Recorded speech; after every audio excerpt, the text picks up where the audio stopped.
Sentez-vous cet air marin qui s'empare de nos poumons?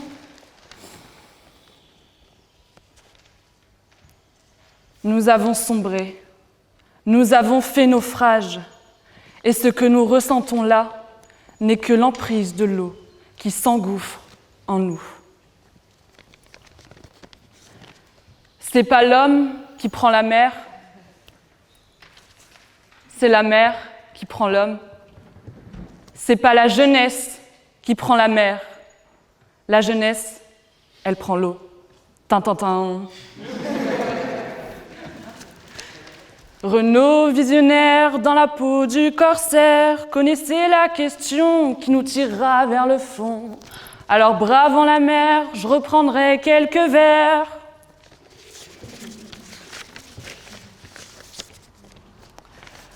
Oui, la jeunesse fait naufrage dans l'océan de ses révoltes. Et je souhaiterais vous dire que cette jeunesse a un bel avenir devant elle et ne finira pas vieillie par l'océan et abîmée par les bains de sang. Mais l'océan est dangereux et pas toujours pacifique. Il est ardent comme l'Indien et glacial en Atlantique.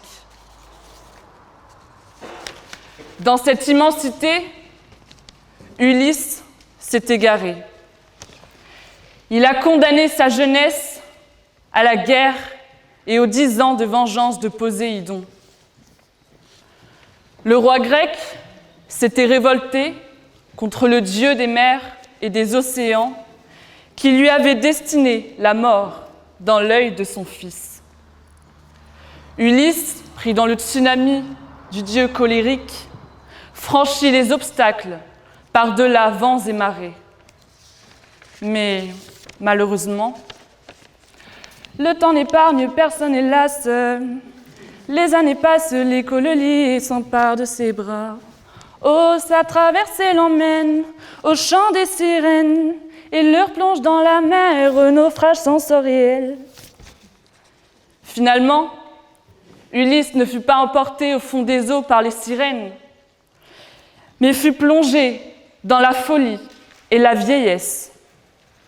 Dans le désir de se révolter contre son destin, il s'est écarté de ses besoins pendant 10 longues années.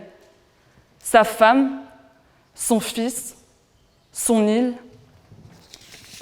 Dans cette quête à la révolte, il a perdu son identité, il a perdu ses valeurs, il a fait naufrage de lui-même, il a été corrompu par l'océan.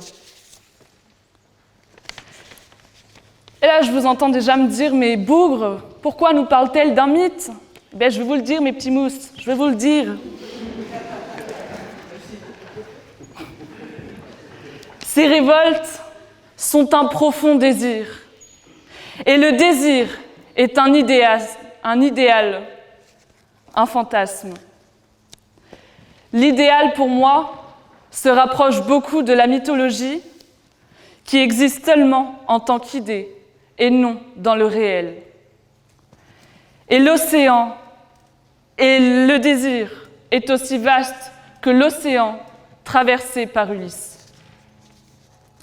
Mais à trop en vouloir, à trop désirer, on s'y perd, on s'y noie. Mais les besoins, eux, se comptent sur les barres d'un mât. La jeunesse fait naufrage dans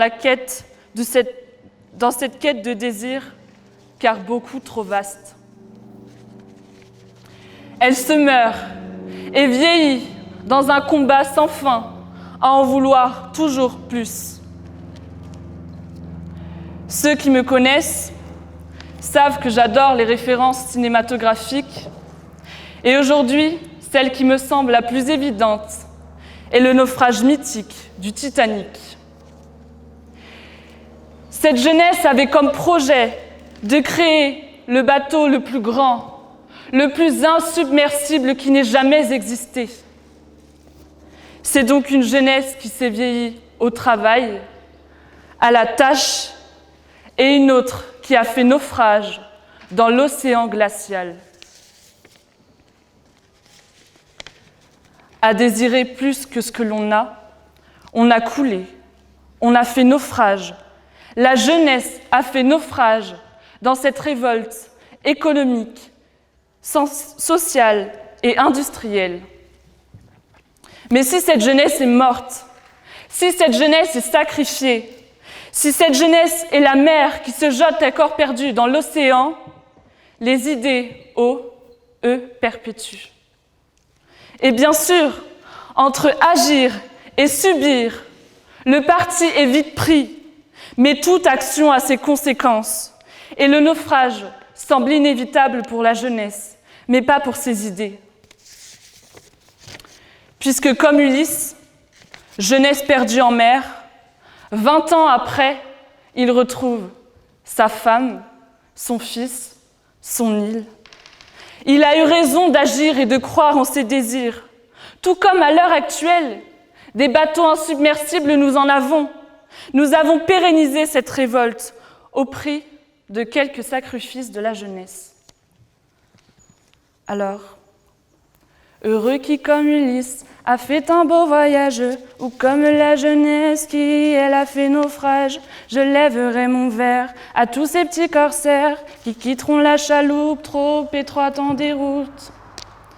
Alors sortez vos rames et prenez votre propre commandement.